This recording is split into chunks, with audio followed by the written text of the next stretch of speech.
Hey, what's going on guys? Chad here with Greenlight Shooting and welcome to this new very special video. So this is the first video I'm bringing to you from my new studio. So I just rented this place last week, man. It's fantastic. I love it. It's not much yet, but it's growing. It's coming up. I don't know. I'm really excited about it. It's going to just allow me to bring you guys more consistent, more high quality, just more reliable videos. And I'm really excited about that. So anyways, let's get down to business. Today we're talking about two of my very favorite guns. We're talking about the Smith & Wesson M&P series and the Glock series. Now, I've done a lot of videos on each of these guns separately, but I've never really directly compared them. And I think it'll be an interesting video because they kind of occupy the same space in the gun world. They're that ultra light, super durable, very reliable, kind of that duty gun or just that everyday carry gun, or just they're a gun that you can turn to in any circumstance. If it's dusty and windy, doesn't matter. If it's clean and nice, doesn't matter. These guns can handle anything, and they're also in the same price range. So if you're looking for a gun in that kind of world or whatever, I thought it'd be interesting to talk a little bit about the differences and the similarities. So first I want to talk about size and shape. And keep in mind, I'm talking about like the entire M&P line versus the entire Glock line. Of course, there's bigger and smaller versions of both of these guns in those series. And whereas this is a 19, this is their compact size, and this is a full size. So I don't want to directly compare them in terms of like length and stuff like that. You can look all those specs up online on their websites or whatever.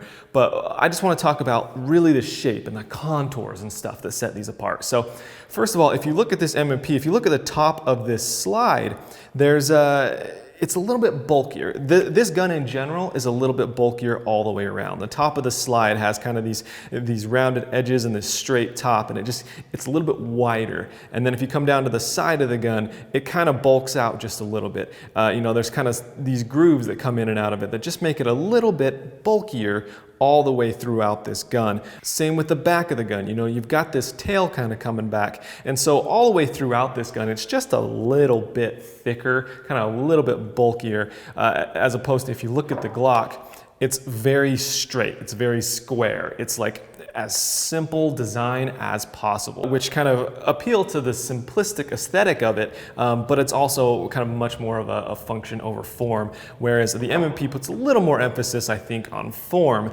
but it still definitely retains that very simplistic vibe. So now let's work our way down to grip. Now both of these do have kind of adjustable back straps. You can add back straps onto the Glock here if you have a bigger grip. Same thing on the M&P. But there's a major difference in terms of how the grips are laid out. So again, with the Glock, it's almost square. I mean, they have these finger grooves for you, and this back definitely has some curve to it, but it's flat, you know what I mean? It's a rectangle that you hold on to that's designed to fit in a hand. As opposed to the M&P, now keep in mind, this is all custom stippling work. They don't really have these finger grooves normally, and it's not this aggressive, but it's definitely got more of an ergonomic feel. Like in the back of this, I think they call it their palm swell. It's a much more kind of circular back strap, which is designed to fill kind of that opening in your hand, as opposed to just kind of that much more square rectangular feel. So again, just a little bit more ergonomical and a little bit more maybe form over function on the M&P side. Overall, they are both very comfortable in your hand, but for me personally, I always gravitate towards the palm swell grip of the M&P. Let's talk a little bit about weight now. If you're curious about the exact weight of the different models, check out their website. For me, just holding similar models, they're very similar in terms of weight. Like it's negligible in terms of like just holding it. They're very similar. Let's also touch on ease of takedown and maintenance. First of all, I've shot thousands of rounds through these things without cleaning them. Don't do that. Clean your guns more often than that. But I've never had a misfire out of either one of these guns. Like, reliability's off the charts. In terms of takedown and maintenance, they're both very simple. With the M&P, just go ahead and make sure there's no magazine in there, lock that slide back, and then you've got just this little takedown lever here. Pull that all the way down, and then you're gonna have to pull the trigger and that slide will come right off, and then spring and barrel come out right after that. And then with the Glock, same thing, make sure you have no magazine in there. Obviously make sure that you're not loaded. I like to drop the hammer before I do this, and then you're gonna go ahead and just pull back on the slide just a little bit, enough that you can take off some tension on the spring.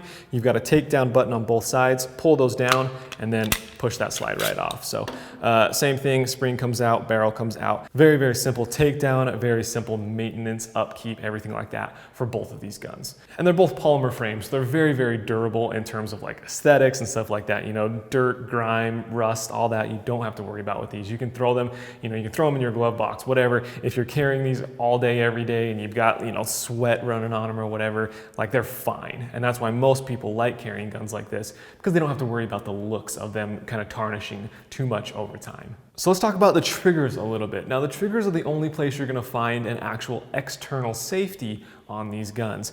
With the M&P, there is an option to add, you know, an external thumb safety, but I didn't go for that option. So the trigger is my only external safeties on both of these guns. The M&P has kind of this weird little half trigger that has to come down before the actual trigger will engage. And on the Glock, you've got kind of this little piece that pops out of the middle of the trigger that needs to be depressed before the actual trigger can be pulled. Now with the Glock, the whole point of that, right, is that if something were to get into the side of this trigger guard and try and pull this trigger back without like actually wrapping around the entire trigger, that trigger won't pull. So like, you know, if you have an old leather holster or something that's starting to creep in on you and you're carrying it and for some reason it just gets caught right there and tries to pull that trigger, it won't be able to pull it because it actually needs to come all the way from the front of that trigger to do anything. Now with the M&P, you've got kind of the same thing. I mean, it really does need to be a finger pulling this thing. If something were to work its way in there and just, you know, grab from the top of the trigger or grab from the middle of the trigger, it's not going anywhere. It needs to be something that can actually take up that entire trigger space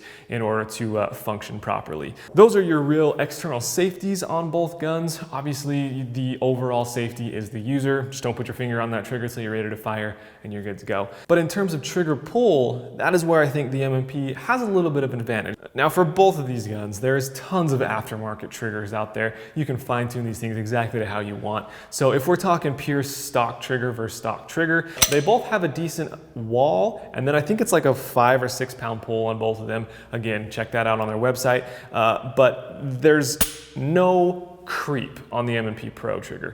It comes to that wall and it's a clean break.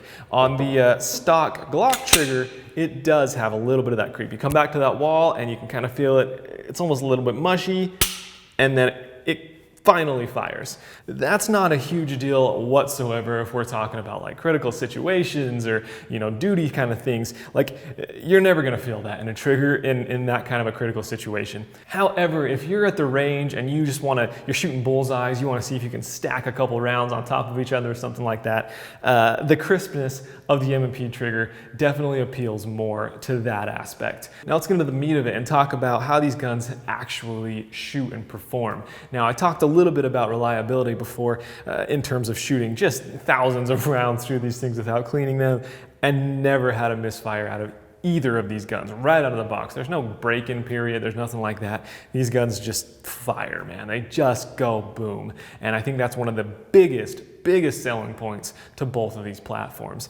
But in terms of, you know, personal preference and how it's gonna fire for you, I will tell you that the M&P, the natural point of aim for me is just, it's dead on. I can just bring this gun up and I can be on target. But with the Glock, it fits my hand a little bit differently. And maybe because it doesn't have that tail or something, I don't feel quite as comfortable getting my hand way up there like I do on the M&P. But for some reason, I always feel like the Glock just sits a little bit higher in my hand.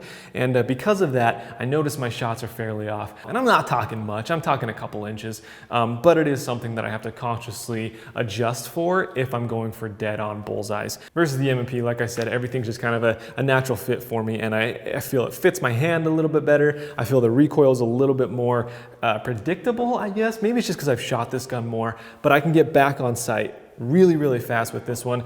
This one, it always takes me just an extra split second to kind of find my sight picture again. So if it seems like I'm siding with the M&P on all these options, why is it that I also have a Glock? Well, the M&P shoots very well for me. It fits my hand ergonomically, aesthetically. I think this gun has the leg up in just about all of those options. But what it doesn't have for me is carryability and concealability. I mean, I know there's the M&PC, and that's a great gun. It's very concealable for a lot of people, but it's just kind of like I was mentioning, those little bit bulkier components on this, and kind of just those extra little ridges that make it more comfortable in your hand.